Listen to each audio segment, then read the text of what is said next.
What's good, YouTubers and YouTubettes?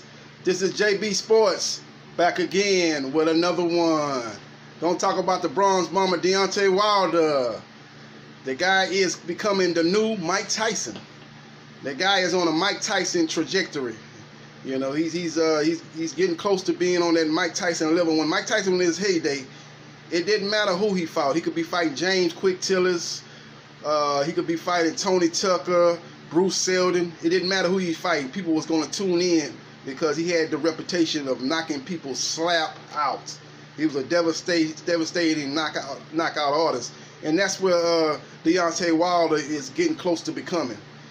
You notice when he knocked out Dominique Brazil, they had a little bit over 1 million people viewed the fight live, but they had over 1 million people viewed it on the internet.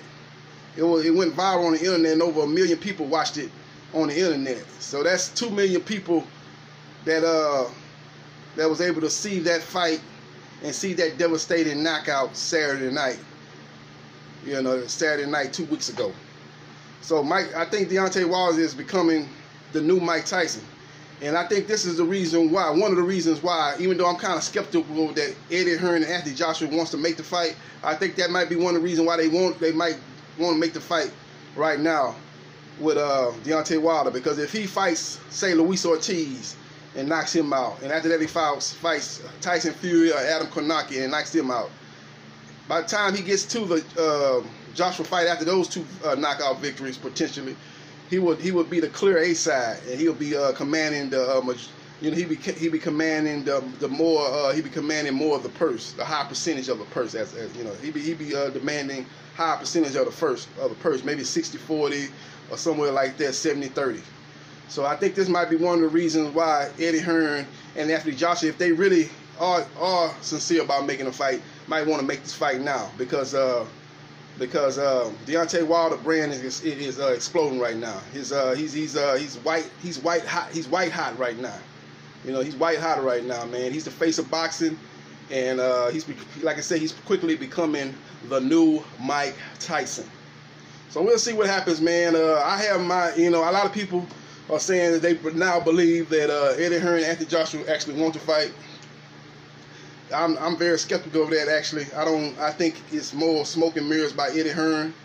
I think, they're acting all Billy Badass because they've heard the rumors just like you guys have heard the rumor, and I've heard the rumors that Deontay Wilder is most likely going to fight Luis Ortiz next. It's going to be a big pay-per-view fight in the fall. Eddie Hearn knows this, and now he's talking about, nah, man, let's make the fight. We want to make this fight next. After we beat Andy Ruiz, we want to sit down with Team Wilder and make this fight happen. But you notice he's not saying, okay, we want to sit down and make this fight happen. Wilder, if you want 50-50, 50-50 is what you'll get. They're not saying. They're just saying we're going to sit down and make the fight. When one of the guys, I think it was Blue Blood, asked him about, will you be willing to give Wilder 50-50? He say, we'll see, man. Anthony Joshua might want to give him 50-50. We have to see when we negotiate. Like Anthony Joshua have a choice. Everybody knows, everybody that's really followed this situation closely, let's call it the Wilder-Joshua saga, going on 3 years here. Wilder trying to make the fight, and Anthony Joshua and his team making all kind of excuses not to take the fight, turning down a huge sum of money, guaranteed money, $50 million in the first fight, $30 million in the rematch, and turned it down.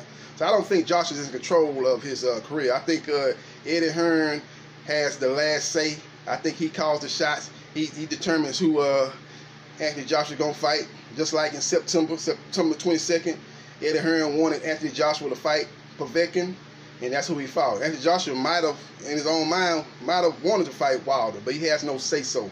He is not calling the shots over there. I hate to burst your bubble and tell you, Anthony Joshua fans, this, but Anthony Joshua doesn't call the shots.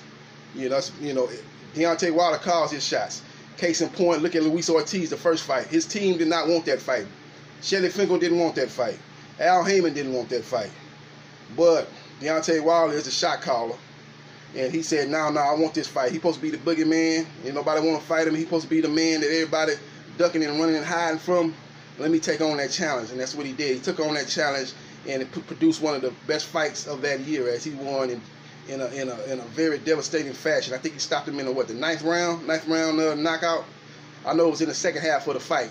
Great performance by both fighters. Great performance by Luis Ortiz as he had Deontay Wilder in serious trouble in that 7th round. Hit him with, I don't know, 15 to 20 punches in a row without Deontay Wilder answer. But Deontay Wilder survived the onslaught and was able to regroup and come back and drop Ortiz 2 times and end up knocking him out. Man, it was a great fight, great performance, and I'll be looking forward to the rematch if it indeed takes place. I'll be happy about that. So we'll see what happens, man. But Eddie Hearn, if they're really serious about the fight, they need to Eddie Hearn need to be saying in these interviews that, hey, we want to do the fight 50-50, split down the middle. That'll be showing in good faith that you really making the fight. But you just say you're basically coming from the same talking points that you did last year. You know, when you were saying that y'all wanted to fight. Oh, we want to fight, man. We just want to sit down and talk with them. Them guys, they're like they're gonna be fighting Luis Ortiz. And Anthony Joshua wants to fight, man. He wants to fight. We're ready to take a chance, man. We're ready to take a chance. We're ready to gamble. We're ready to gamble. Yeah, you ready to gamble on your #1 fight in Matchroom. You ready to gamble, huh, Eddie? If you're ready to gamble, put 50-50 on the table, and then that'll show you ready to gamble. Right now, you're doing a lot of lip service. You're saying you want to fight, but you're not saying what to, you know, when they ask you, like I said, Blue Blood asked you, would you be willing to give Wilder 50-50? You was like, well, that's up to Anthony Joshua. Okay, it's not up to Anthony Joshua. Everybody know you call the shots. If you want to make the fight happen. It's 50-50, Eddie Hearn. That's what it is. Okay. So we'll see what happens, man. We'll see what happens. We'll see what transpires. But as far as Deontay Wilder, man, the guy is exploding right now. Like I said earlier, his trajectory is pointing upwards. He's put on 3 great fights here in a row here. All his fights are exciting, but these last 3 fights have been on that other level. As far as the Luis Ortiz fight, the Tyson Fury fight, and the Dominic Brazil fight that just took place. So he's putting on high level performances against top level competition in the heavyweight division, and he's looking to be the man at the heavyweight division. So we'll see what happens, man. We'll see what happens. And in other news, man, Bob Arum, man, he recently did an interview and he said that he want to make Terrence Crawford versus Errol Spence for October. And he said he wants to make that fight. He said he's called Al Heyman. He's had conversations with Al, and he wants to make that fight. But everybody's been it's been a lot of rumors. Well, there's been a lot of rumors going around. It's been a lot of statements on Twitter saying that Errol Spence is going to fight Sean Porter. They just looking for a date, looking for a venue. So we'll see what happens on that front, man. I think Bob Arum is, there's a lot of wishful thinking on this part. I think he pretty much knows that Errol's already got a fight set up with Sean Porter. He's just looking for a date, and it's going to probably be on free TV on Fox. They're just looking for a date. Deontay Wilder and Luis Ortiz will probably be fighting around the same time, so they got to try to figure out the dates on where they're going to have the Errol versus Sean fight, and where they're going to have what date they're going to have Deontay Wilder versus Luis Ortiz 2 rematch. So we'll see what happens on that front. But I think it's more likely that you'll see Terrence Crawford versus Kell Brook in the UK in October. You'll probably see that fight. They'll probably take Bud up there, get him some publicity down there in the UK. Hopefully he'll win that fight in impressive fashion and gain some UK fans, add on to the fans that he have across the US. And I think that'll be a good thing. I think as you know, I broke this yesterday. Vasily Lomachenko has already got a fight set up with Luke Campbell for the WBC belt at 135 pounds lightweight, and that fight most likely is going to take place in the UK too. So Bob Arum is looking to put his 2 biggest stars on the top rank in the UK to help them produce more fans, man. They've got fans probably all over the world, but they'll be able to really fighting in UK. They'll be able to tap into that fan base, because UK has a lot of rabid boxing fans, a lot of boxing fans that really love boxing, man. So they'll be able to get more fans if they go down there and look impressive and win in impressive fashion. So we'll see what happens, man. But this is I'm about to get up out of here, man. Just a quick rundown on recent boxing stories, man. What's been going on in the boxing right now, man. We'll see what happens as far as Deontay Wilder. Oh, another thing with Deontay, man. Before I get up out here, man, Deontay basically said he did an interview on the Boxing Voice, and he basically said don't look for the AJ fight this year. I know a lot of AJ fans gonna be like, oh man, you see Wilder's ducking, duck. Beyonce Wilder's ducking and this and that and the third, running their mouth, but they fail to remember, don't want to remember that Wilder tried to make the fight with Joshua at least 3 other times, and Joshua turned it down. His team turned it down. Like I mentioned earlier, the $50 million for a fight in the U.S., $30 million in the rematch, $80 million guaranteed. He turned that down. Then Wilder accepted the $15 million for the September 22nd fight, and they turned around and got the WBA to enforce the mandatory rule for Povetkin. Okay, and then he tried to go to the Zone and talk with the Zone and negotiate a fight with the Zone. The Zone offered him $100+ million, but they couldn't guarantee AJ because AJ is not signed to the Zone. AJ is signed to Matchroom. Okay, you hear Eddie Hearn been talking here the last month or so, saying that Anthony Joshua is more likely going to sign with the Zone, but he hasn't done that yet. So until he's signed with the Zone in a multi-fight deal or whatever, or he signed to the Zone, then you can negotiate with Wilder in good faith, and Wilder will look at maybe fighting him. But as far as the first meeting that they had about a month or 2 ago with the Zone, that meeting didn't produce anything of substance for Wilder as far as him making a fight with Anthony Joshua. But Anthony Joshua was not in the contract, like I said earlier.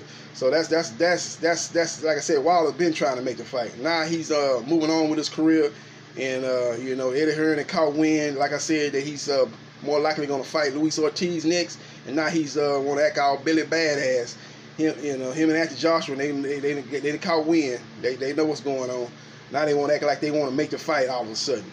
When you had at least three other occasions where you could have made the fight when you didn't have an opponent and Wilder didn't have an opponent set up, and then you didn't want to make the fight. You didn't want to meet the terms or meet the terms or agree to the terms to make the fight happen. So that's what it is, man. So hopefully all you boxing fans don't fall for the Eddie Hearn smoke and mirrors, the Eddie Hearn propaganda, man, because that's all it is.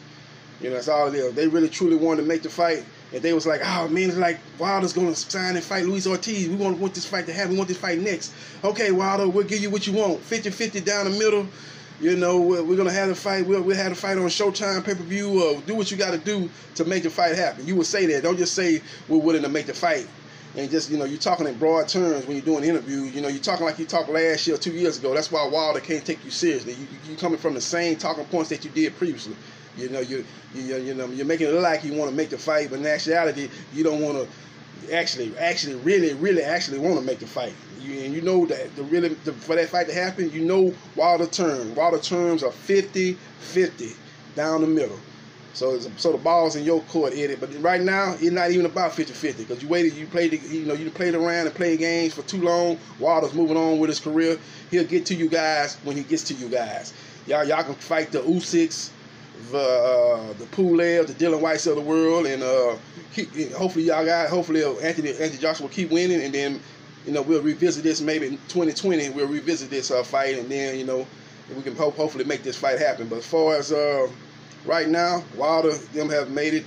Wilder's pretty much said that, hey, I'm moving on with my career. I got some fights that I want to take care of on my side of the street, basically under fighters under PBC banner under the PBC banner. And I want to fight those guys, and I probably want to fight at least 2 more times this year. Maybe fight Luis Ortiz in the fall, and then at the end of the year, maybe try to get the Kanaki fight or the Tyson Fury fight. If you can't get it at the end of 2019, maybe at the beginning of 2020, and then after you take care of that, then maybe you look to fight Anthony Joshua sometime in the spring of 2020. So that's probably, if I had to guess, that'd probably be the best case scenario as far as a Wilder Joshua matchup, unification of fight. I know a lot of fans been looking for that fight. A lot of fans want that fight, including me. I want the fight, man. I want you thinking, oh man, I'm stating you what's going on right now. And I'm stating you the events that led up to the situation that we're in right now. And you can place all the blame on Team Joshua, Eddie Hearn in particular, and AJ. I think AJ is a fighter. I think he'll step in the ring and fight Wilder, but I think him and his team have thrown in roadblocks and prevented this fight from happening. And now, like you said, you made your bed, like the old saying, you made your bed, you got to lie in it. Team Joshua has made it, now they got to lie in it. And there's a new sheriff in town. His name is Deontay Wilder. He's calling the shots. He's guiding his own career, and he'll let you. He got some business he got to take care of on his side of the street. And once he does that, if you guys are still undefeated and winning on the other side of the street, we can meet up for a big unification battle. And that's the fight I'm looking forward to, man. That fight there, Anthony Joshua versus Deontay Wilder, and Terrence Crawford versus Errol Spence. Those are the two biggest fights that can be made, and hopefully both of those fights will get made 2020. We'll see what happens. This is JB Sports, the man, the myth, the legend. I holla.